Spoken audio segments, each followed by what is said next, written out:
Una struttura chiusa e compatta a basso impatto ambientale, così si presenterà il nuovo depuratore della Val Petronio. Entro 3 anni l'opera in località Ramaia a Sestri Levante. Fate conoscere le realtà genuine di tanti angoli d'Italia. L'invito del Papa alla testata regionale della RAI. L'informazione locale non ha meno valore di quella nazionale, ha ribadito Francesco. Un cammino di fede condiviso e aperto, il desiderio di Don Alberto Gastaldi, neoparroco della comunità di San Giuseppe ai Piani di Ria Chiavari, sarà aiutato da Don Andrea Buffoli. Pronti i bandi della Regione per le borse di studio a sostegno delle famiglie con figli iscritti a scuole pubbliche e paritarie, rimborsi per spese di iscrizione, frequenza e per i libri. Ricco programma di eventi promosso dall'Associazione Il Bandolo di Chiavari, il debutto sabato alla Società Economica con l'intervento di padre Mauro Armanino, missionario in Niger. A 500 anni dalla morte di Leonardo, Moneglia, una mostra commemorativa in esposizione alcuni dei libri delle riproduzioni dei codici Atlantico e di Francia.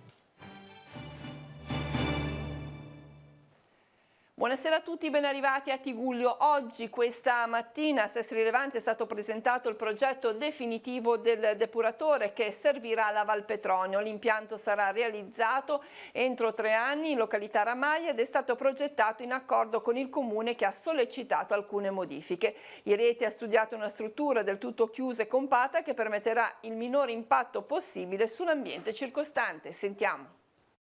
Quali sono state le scelte progettuali che il Comune ha chiesto e che sono state recepite nella realizzazione del progetto? Le migliorie principali riguardano un migliore inserimento della struttura nell'area in modo da mitigare l'impatto paesaggistico, quindi è stata arretrata, ruotata, con altezze differenziate e con la copertura verde che davvero possa mitigare l'impatto. È stato realizzato un sistema di condotte a mare e non più nel torrente Gromolo come originariamente previsto. Verrà realizzata una nuova condotta nel golfo di Riva Trigoso e poi verrà realizzato sulla base della pista di patinaggio che è presente nell'area un nuovo palazzetto dello sport multifunzionale che costituirà un valore aggiunto importante non solo per Sestri ma per tutto il territorio. È già presente una pista di patinaggio molto utilizzata dalla famiglia di Sestri, una pista aperta, quindi utilizzata prettamente in determinati periodi dell'anno. La volontà è stata quella non solo di coprirla ma anche di estenderla, quindi di renderla più duttile a utilizzo anche di altri sport, quindi pallavolo, pallacanestro, arti marziali, danze, in modo che possa essere appunto utilizzata a tutto tondo. Verranno realizzati anche un edificio a servizi, quindi per il modo che il tutto sia omologato dal CONI che è stato già coinvolto nella fase progettuale, in modo da rendere appunto una struttura al territorio che sia appunto utilizzata. La tecnologia utilizzata sarà una depurazione a fanghi attivi con sedimentazione finale, il processo di sedimentazione quindi di separazione del fango dal liquido a membrane, quindi ultrafiltrazione. In tutti i casi di progettazione di impianti di depurazione il problema è sempre la convivenza con gli abitanti. Come avete affrontato questo problema? Oltre ad andare a ridurre appunto gli spazi proprio per le difficoltà che vi erano in un territorio così complesso dal punto di vista morfologico e con una forte antropizzazione, abbiamo cercato di limitare i disagi andando a realizzare un impianto che fosse completamente chiuso.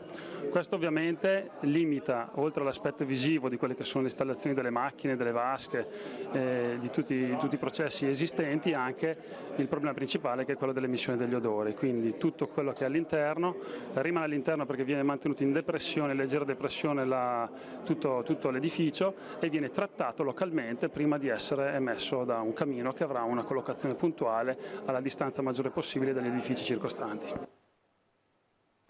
Sul tema della depurazione delle acque e dello stato della progettazione degli impianti ha fatto il punto questa mattina a Sestri Levante il sindaco della città metropolitana Marco Bucci. Sentiamo. Mi spiace dirlo, ma sapete che siamo in procedura di infrazione, quindi voglio dire, siamo in ritardo rispetto a quello che avremmo dovuto fare in passato. Come amministratore quindi mi sento la responsabilità di dire che siamo in ritardo, per cui dobbiamo andare avanti. Noi dobbiamo garantire la depurazione delle acque per tutti i cittadini, sia per i cittadini che per i turisti, quindi su questo assolutamente, secondo me non si può discutere. Possiamo discutere su tante altre cose, ma su questo no.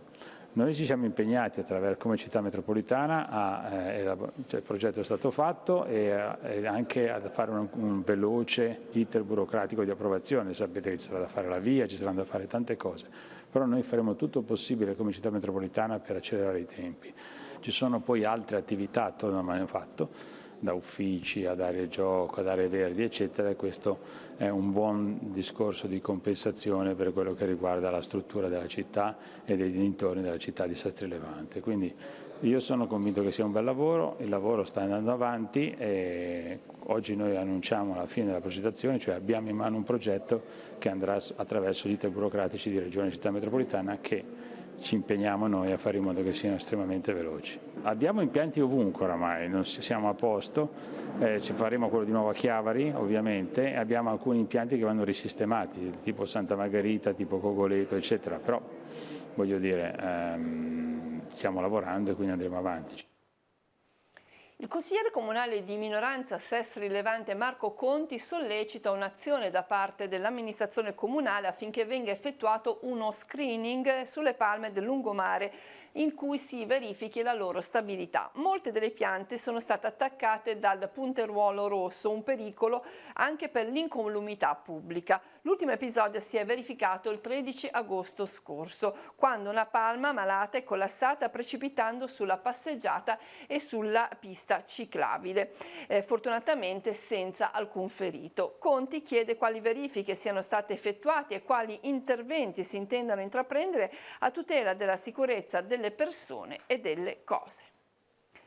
È stato colpito da arresto cardiaco mentre stava facendo il bagno in mare a Chiavari. Un uomo di 69 anni è stato salvato grazie alle manovre di rianimazione eseguite dai soccorritori. È successo questa mattina poco prima delle 9 sulla spiaggia di Preli, nella zona accanto ai bagni comunali. L'uomo è stato colto da malore mentre era al largo. Ad accorgersi che qualcosa non andava la moglie, che ha subito lanciato l'allarme. Una volta riportato a riva è stato sottoposto a massaggio cardiaco e ha ripreso conoscenza. È stato affidato alle cure dei medici del 118 che lo hanno stabilizzato e ne hanno disposto il trasferimento in codice rosso al pronto soccorso di Lavagna. Purtroppo invece non ce l'ha fatta il 32enne motociclista che questa mattina è stato protagonista di un incidente a San Martino di Noceto a Rapallo in via Sotto la Croce. L'uomo che stava percorrendo la strada a bordo del suo scooter, per causa ancora da chiarire, ha perso il controllo del mezzo cadendo sull'asfalto. Secondo i primi accertamenti non sarebbero coinvolti altri mezzi, non si esclude quindi un malore. Sul posto sono intervenuti i medici del 118 e i vigili del fuoco. I soccorsi sono stati chiamati da una donna che intorno alle 7 ha visto il giovane riverso a terra, ma purtroppo per lui non c'era più nulla da fare. Le indagini sono portate avanti dalla polizia di Rapallo. In occasione dei primi 40 anni del TGR, la testata giornalistica regionale della RAI, il Papa ha incontrato una delegazione e ha ricordato il grande impegno di personale giornalistico e tecnico che, con un'offerta che non dimentica le lingue e le culture delle minoranze. Ai giornalisti Francesco ha chiesto: fate conoscere le realtà genuine di tanti angoli d'Italia. Sentiamo. Anche nel mondo dell'informazione è importante intercettare la realtà delle periferie, dando voce alle povertà, alle sfide, a volte alle emergenze che si riscontrano nei territori. Papa Francesco indica questa specifica e preziosa missione incontrando una delegazione della testata giornalistica regionale della RAI. Il pontefice ricorda anche il grande contributo offerto dalla RAI nella sua storia. La RAI, nella sua lunga storia, ha sempre offerto contributi importanti per aiutare il popolo italiano a sentirsi tale con la sua lingua e la sua cultura. E in questi tempi più che mai si avverte la necessità di notizie comunicate con completezza, con un linguaggio pacato, in modo da favorire la riflessione. Parole ben ponderate e chiare, che respingano toni aggressivi e sprezzanti. Pertanto vi incoraggio a continuare a raccontare e a far conoscere quelle realtà genuine che ancora si trovano in tanti angoli dell'Italia. Realtà che non si arrendono all'indifferenza, che non tacciono di fronte alle ingiustizie, che non inseguono le mode. La comunità parrocchiale di San Giuseppe ai Piani di Ria ha accolto il nuovo parroco Don Alberto Gastaldi. Il sacerdote ha fatto il suo ingresso accompagnato dal vescovo ed è stato subito circondato dall'affetto dei nuovi parrocchiani. Don Alberto mantiene i suoi incarichi diocesani, tra i quali la scuola ai giovani, sarà aiutato nella guida della parrocchia da Don Andrea Buffoli. I due sacerdoti nei prossimi giorni incontreranno tutte le diverse realtà che compongono questa vivace comunità per intraprendere insieme un cammino di condivisione e di aiuto reciproco. È un quartiere dalle radici forti, questo può essere un aiuto per uscire fuori quello che chiede Papa Francesco, è un po' l'appello che hai fatto alla comunità. Ma certo, perché le radici forti sono fondamentali, perché per l'albero, se deve crescere, deve avere radici forti. E questa opportunità ci permetterà di aprirci ancora di più, avendo radice, potendo far crescere grandi rami che si estenderanno anche alle parrocchie vicine per avviare anche processi di condivisione. Qual è la prima sfida, il primo cammino che ti senti di intraprendere con questa comunità? Direi quella di lavorare insieme. A breve faremo un incontro tra tutte le realtà che si danno da fare qui in parrocchia per dirci: lavoriamo insieme, approfondiamo ancora di più cosa il Signore ci chiede oggi in questa porzione di città. Un cammino che è iniziato insieme con il seminario con Don Alberto il 4 ottobre del 99 e continua oggi in questa nuova comunità. Come intraprendi, con che spirito intraprendi questo cammino? Ma come diceva Don Alberto alla fine della messa, col desiderio della fraternità, perché la fraternità tra la gente in generale, ma tra preti, penso che sia uno dei segni più belli della comunione. Quindi il primo desiderio, prima di vedersi insieme per curare una parrocchia, era di vivere assieme, di poter condividere la nostra vita sacerdotale nel quotidiano. C'è attesa e ciascuno per le rispettive attitudini e disponibilità penso che darà il massimo per aiutare Don Alberto e anche Don Andrea a far crescere questa comunità. Tante le realtà che la compongono, la sfida che ha lanciato Don Alberto oggi è quella di fare comunità insieme, di mettere insieme tutte queste realtà, fare condivisione. Certo, assolutamente sì, perché poi in questa comunità siamo diversi gruppi che partono, non so, dal comitato Festa in Piazza ai catechisti, al mercatino, al coro, e se me ne scordo mi dispiace, però l'importante è far sì che tutti riusciamo a convivere con tutte le nostre diversità e metterle insieme, perché poi portino degli aspetti che sono determinanti.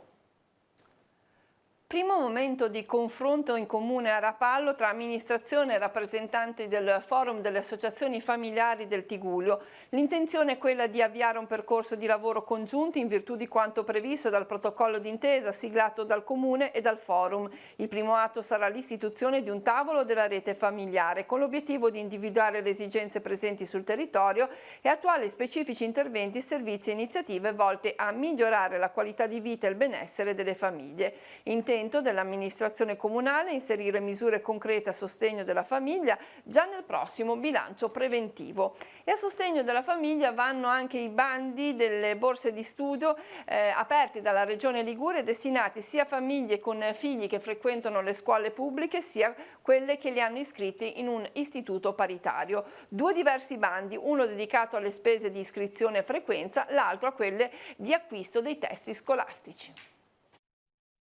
Due diversi bandi di Regione Liguria a sostegno delle famiglie con ragazzi iscritti a scuole pubbliche o paritarie, con rimborsi concessi al nucleo per ogni membro frequentante.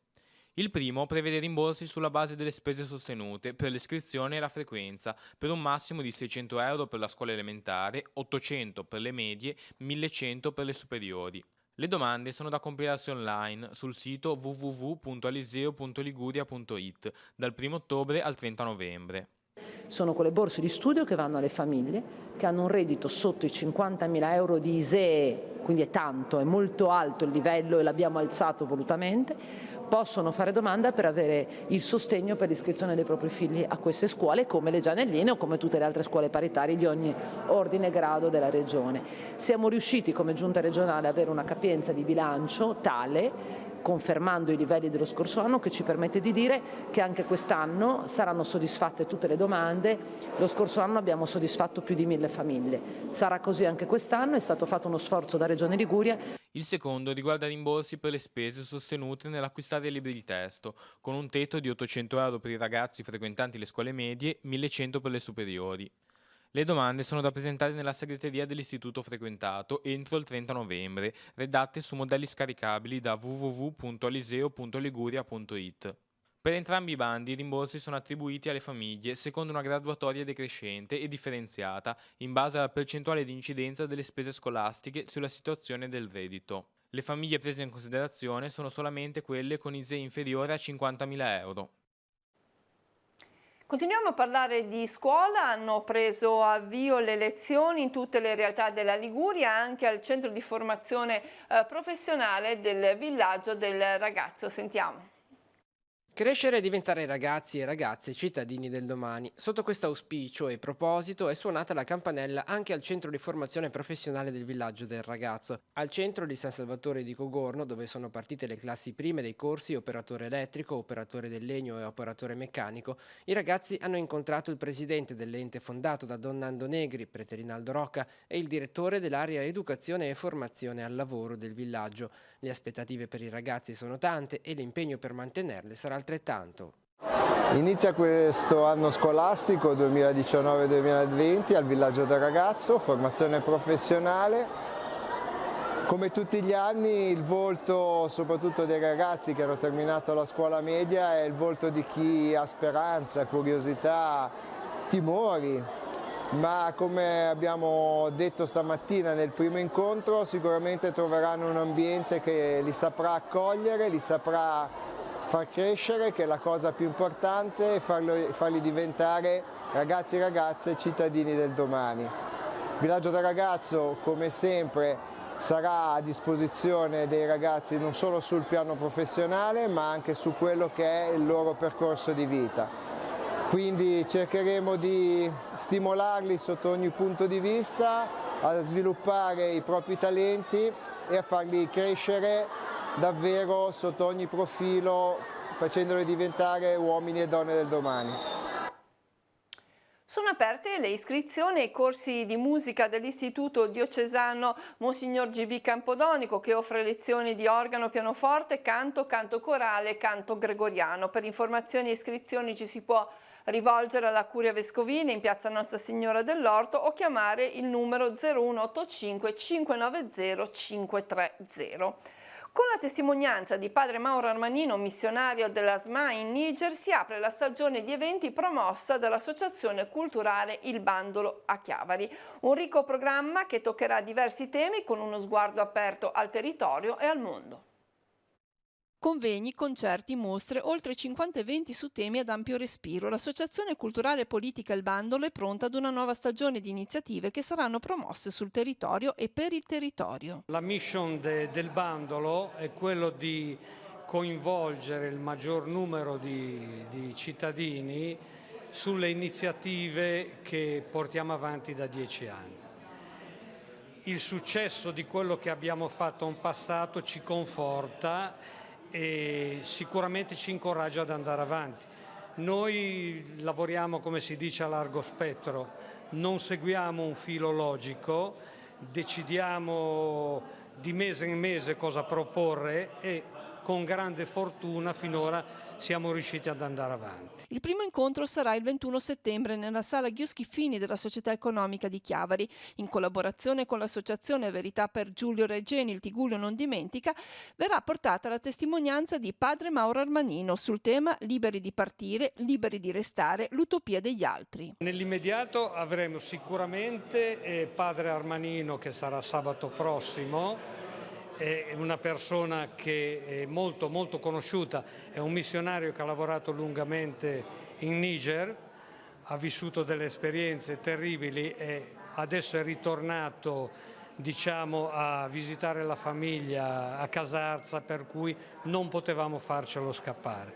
Io penso che come inizio di stagione sia il personaggio giusto per poter ripartire con lo spirito giusto della nostra associazione. Il calendario proseguirà ad ottobre con Dori Ghezzi che parlerà della sua vita insieme all'indimenticato Fabrizio De André nel ventennale dalla scomparsa. A fine anno sarà Sergio Staino a celebrare i 40 anni del suo personaggio dei fumetti Bobo. Nell'occasione presenterà il suo ultimo libro con il personaggio Jesus. A gennaio invece il focus tornerà su tematiche locali discutendo di genesi e storia della Fiera di Sant'Antonio e a febbraio lo storico Sandro Antonino parlerà di totalitarismi. E padre Mauro Armanino sarà ospite anche di un incontro promosso per giovedì dalla Federazione Pensionati CISL a Riva Trigoso. Confini di sabbia, il titolo della testimonianza che sarà portata dalle ore 18 nella Biblioteca del Madre. Padre Mauro, che dal 2011 è missionario in Niger, parlerà della situazione economica e sociale dell'Africa e del dramma delle persone che attraversano i deserti, il Mediterraneo, nella speranza di una vita migliore in Occidente. Introdurrà l'incontro il segretario regionale dei pensionati Gianfranco Lagostena. E intanto in questi giorni è proprio di padre Mauro la firma dell'articolo che troviamo pubblicato su il sito nigrizia.it relativa al rapimento di padre Maccalli, allerta rossa ad un anno dal rapimento del religioso. Il 17 settembre è un anno esatto dal rapimento di padre Gigi, scrive padre Mauro Armanino, missionario rapito nella notte tra il 17 e il 18 settembre nella parrocchia di Bomuanga nel Niger occidentale. Compagno di viaggio nella nave di sabbia del Sahel. Lui è un lanciatore di allerta di quelli autentici, lui che con la sua comunità ha complottato per rendere di nuovo pericoloso il Vangelo che ci ricorda che siamo umani, perché in ultimo di questo si tratta nel Sahel come altrove nel mondo. E proprio in vista di questa data, si legge sempre nell'articolo, è stato lanciato un nuovo allerta su tutte. L'allerta, scrive padre Mauro, sta tutta nelle nostre mani e solo possono declinarla gli insorti, e per allertare che nella diocesi di Niamey quest'oggi non si celebra la messa da nessuna parte. Si celebrerà invece una messa di preghiera, una veglia di preghiera per padre Gigi Maccalli a Genova questa sera alle 20:45 nella chiesa di Santa Maria della Castagna. Il comune di Moneglia invece ricorda Leonardo da Vinci nel 500° dalla morte che cade quest'anno con una serie di eventi culturali che culminano in una mostra. Sentiamo. Cosa c'è esposto? Dunque una mostra inaugurata il 6 settembre che durerà fino al 6 di ottobre, ci sono esposte le opere principali di Leonardo, il Codice Atlantico che è l'originale presso la Biblioteca Ambrosiana a Milano, i codici di Francia, degli istituti di Francia che sono in Francia, poi abbiamo vari volumi di disegni e rappresentazioni di Leonardo, tra cui il Codice Tribulziano, più enciclopedie illustrative dei disegni di Leonardo, e in ultimo abbiamo il Codice di Madrid originale in spagnolo, proprio anche il manoscritto di Leonardo. Come mai la scelta di allestire questa mostra? Diciamo che quest'anno, essendo il 500 anniversario della morte di Leonardo, abbiamo pensato di celebrarlo in questo modo a Moneglia. Sono tutte opere che vengono da collezioni private, come dicevo, autenticate e certificate con atto notarile. In Liguria purtroppo non c'è stata una grandissima attenzione per i 500 anni della morte di Leonardo, perciò a Moneglia abbiamo sopperito a questa mancanza con questa mostra che appunto durerà proprio un mese, dal 6 settembre a più o meno il 6 di ottobre, ed è motivo di grande lustro e prestigio per tutta la nostra comunità. Mostra su Leonardo che però non è l'unica mostra a Moneglia. No, abbiamo anche una mostra di un macchiaiolo che appartiene alla corrente dei macchiaioli che si chiama Elvezio Bouvier, che è nato nel 1878 a Genova, è morto nel 1957 a Genova ed ha trascorso a Moneglia dal 38 al 42 e ha lasciato un baule di dipinti tutti su cartone, ma sono straordinari, e questa mostra si trova nella hall del Piccolo Hotel a Moneglia, di fronte al Palazzo Comunale.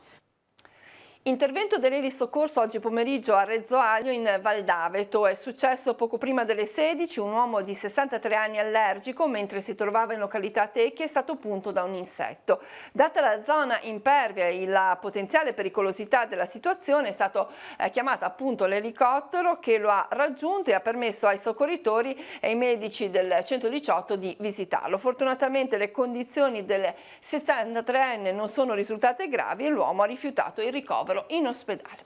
E ora andiamo in Val Gravegna, vediamo la notizia sul nostro sito perché c'è un giro di vite da parte dell'amministrazione comunale di Ne contro l'abbandono dei rifiuti ingombranti lungo le vie e le strade del paese. Si inaspriscono le sanzioni nei confronti di chi abbandona rifiuti nel territorio comunale, chi venga accolto nell'atto di lasciare rifiuti al suolo e sversare nelle acque superficiali o sotterranee o comunque in luoghi diversi da quelli adibiti alla raccolta sarà punito con una sanzione amministrativa da 300 a 3.000 euro. A chi sporchi spazi pubblici sarà comminata una sanzione minima di 500 euro. L'amministrazione comunale ricorda che per il conferimento dei rifiuti ingombranti è possibile chiedere il ritiro a domicilio rivolgendosi agli uffici comunali o conferirli in maniera autonoma nei centri di raccolta in via San Biagio ogni primo sabato del mese dalle 8 alle 11, in località Valle Scura ogni terzo sabato del mese dalle 8 alle 11:30. Le infrazioni saranno rilevate a mezzo telecamera,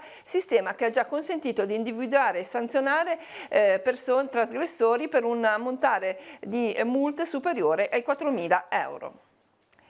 Niente più multe né rimozioni invece a Rapallo per le auto in sosta dove si svolge la pulizia delle strade. Si tratta di una novità determinata dalla nuova gestione di Aprica SPA, poiché la ditta è dotata di mezzi in grado di pulire al di sotto delle autovetture senza rendere necessario lo spostamento. Sono previste eccezioni nel caso di operazioni di pulizia straordinaria o eventi per i quali sarà esposta l'apposita segnaletica nelle 48 ore precedenti.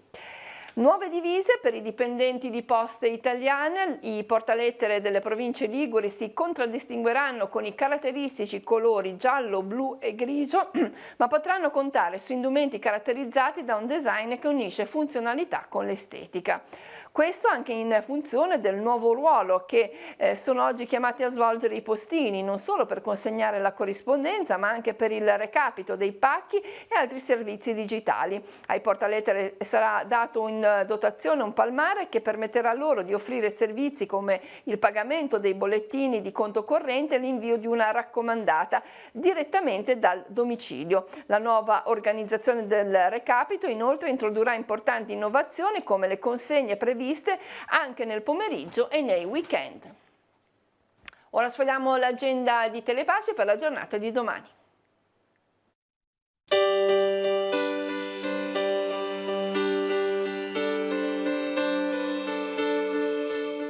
Appuntamenti in agenda per mercoledì 18 settembre. Apertura del Museo Archeologico di Chiavari in via Costaguta dalle 9 alle 14. Dalle 10 alle 12 è visitabile il Museo Diocesano di Arte Sacra, sito in piazza Nostra Signora dell'Orto a Chiavari.